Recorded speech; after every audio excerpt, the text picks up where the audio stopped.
Hi. If you watched my memory boxes videos, which I don't blame you if you didn't because unless a memory box is your own or someone you're obsessed with, it's not that interesting. But if you did watch it, you will know that in one of the videos I came across my party planning book and I decided to do a video dedicated to how I plan parties. So that's what this is. Of course, me being me, I completely forgot to get the book before I started filming. So, BRB. I got the book. Okay, so this book is from my 14th birthday party. And I have like stuff from so many different birthday parties and I don't know where they all are. So I'm just gonna work with this one because this one I actually know about, and explain how I've planned multiple ones of my parties, but this is the one that I'll actually have examples and things from. So in Rio I had the smaller parties and it was so fun. These were the best, and this is where I really got to plan things, especially because I was older, and I planned games. You can see in my notebook, for every page, I had a game and I had a little description I taped in, or no description if I knew it. And it would basically tell me the rules of the game and everything, so I would know it. And I would pretty much do them in order, but not necessarily, as long as I got them all done. And for my 14th party, I had 1, 2, 3, 4, 5, 6, 7, 8, 9, 10, 11, 12, 13, 14, 15, 16, 17, 18 different games. And for each game, I had a little packet. So I got a little bag, it was sort of like a Ziploc, except it wasn't a Ziploc because you had to tie it at the top. But it was just a little plastic bag. And inside it, I put everything I needed for that game. Some had like really small like plastic bags that just had a few cards or pieces of paper or something in it, and others had bigger ones that had a lot more stuff in it because you needed more things for the game. And then I put a label on each bag, so it was like very organized. These are the games. This is how you play them, stuff like that. And for all the parties I had prizes, because when you win games, you want to get prizes, because otherwise what's the point, right? So I never really had gift baskets, except sometimes I would have like a little bag that I would give them for them to put their prizes into. But I never really had like pre-packed gift bags because it depends on what you want, you got to put in it. And I experimented so many different ways to do prizes. I tried wrapping them and you had to pick at random. I tried wrapping them and then giving them to someone. I tried, you pull a number out of a hat and then I'll go to the back and get the prize with that number on it. So like it was random. But none of them really felt right because sometimes people would get what they didn't want, or like something they really didn't want, like at all, and yeah, they could trade, but like it just wasn't as much fun. And sometimes people got huge prizes. Like I also had them where they could just pick their prize. But sometimes people would get huge prizes and it's like you won the stupidest game and you got the biggest prize. It's not fair.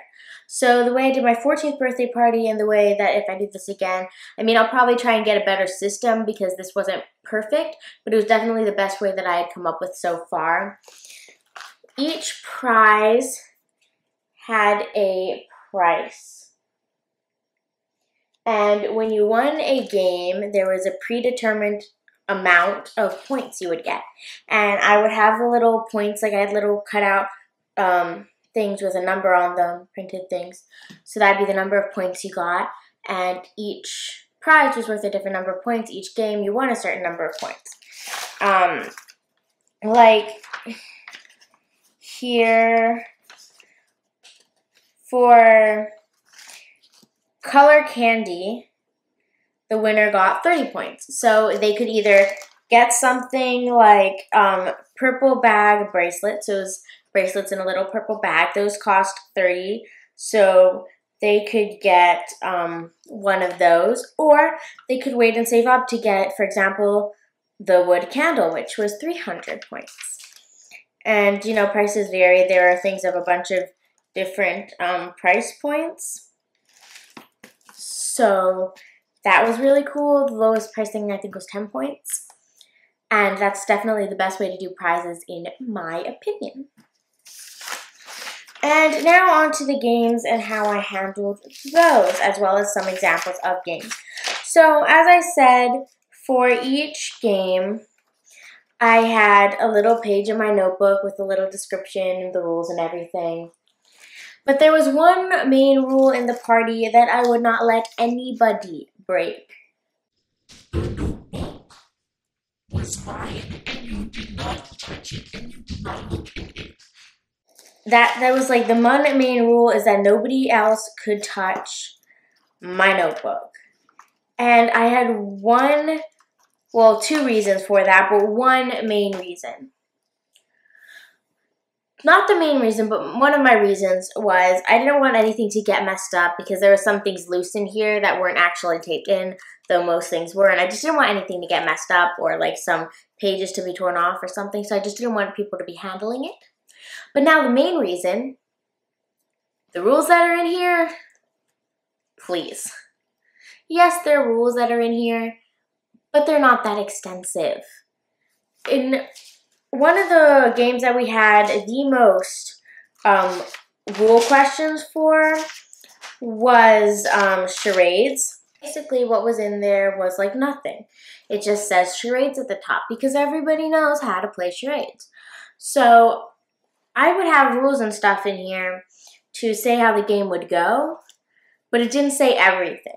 So when people had questions that I didn't have the answers to in the book, I would look at the page and read through whatever I did have, and then I would say whatever answer I thought was best, and they couldn't contest it because I wouldn't let them see what was in here.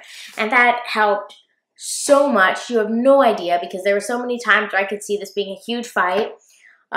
Things with like timing, or like could you point to stuff or not, and it's like I said no, you can't point to stuff, and it was all in my predetermined rule book. It just solved a lot of fights because then it was a pre-written down rule instead of something I just made up on the spot. And just the fact, like, people didn't really care about the rule itself. It's just, you know, what can bother people and stuff. And so not knowing if it was something I made up on the spot or if it was a rule, people just accepted it as a pre-written rule.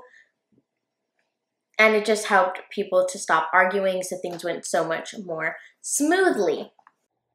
To all the people who were at that party, that happened. And I just want to point out that I never did anything unfair, and you all know that I couldn't have put things in my favor because I wasn't actually playing any of the games.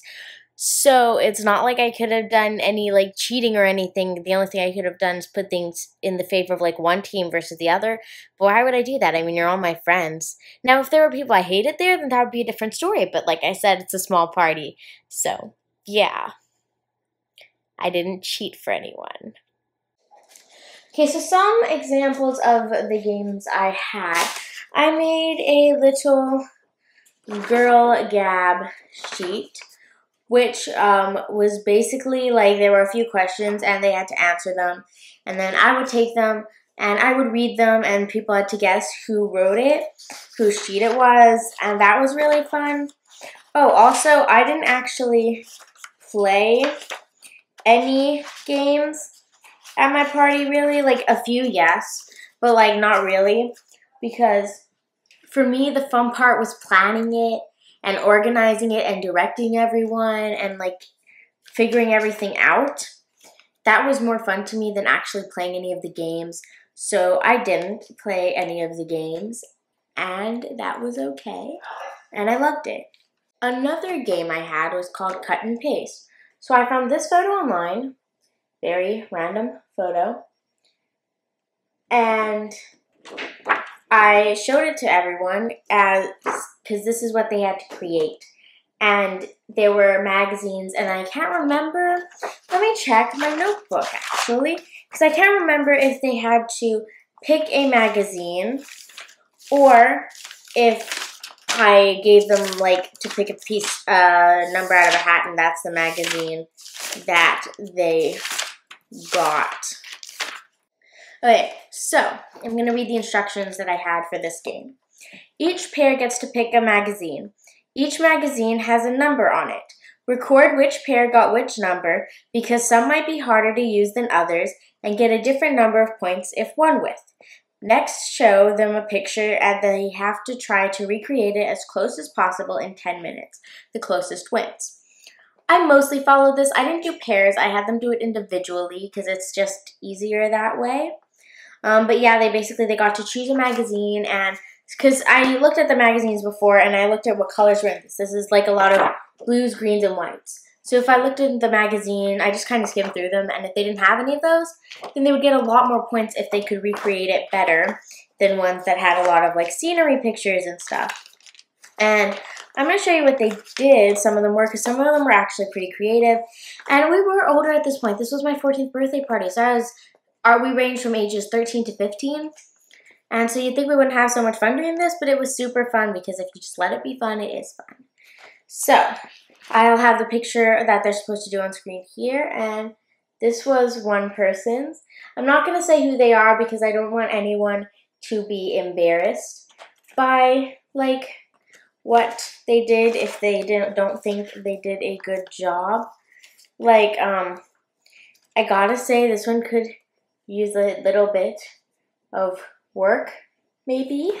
But, you know, some people had harder to work with magazines than others. This one. I think this one is my favorite. I don't remember who I made actually win, but this one just looks cool. And it may just be because they had a dragon, but like, it looks kind of cool. So, you know. I don't think I made them win though because it doesn't really look anything like the picture at all, but it still looks really cool. So I just explained that game to you, and there is a poll in the description so you can vote which one of these you would have made win. I just thought it'd be kind of fun to add that, so I did. So yeah, that's how I plan parties, and I always have a really good time at them. My friends always have a really good time at them. And I'm probably going to do something similar next year for my 17th birthday party. Yes, it's going to be my 17th birthday party, and I'm going to coordinate everyone playing stupid little games. Because that's how I work. Deal with it. Ciao.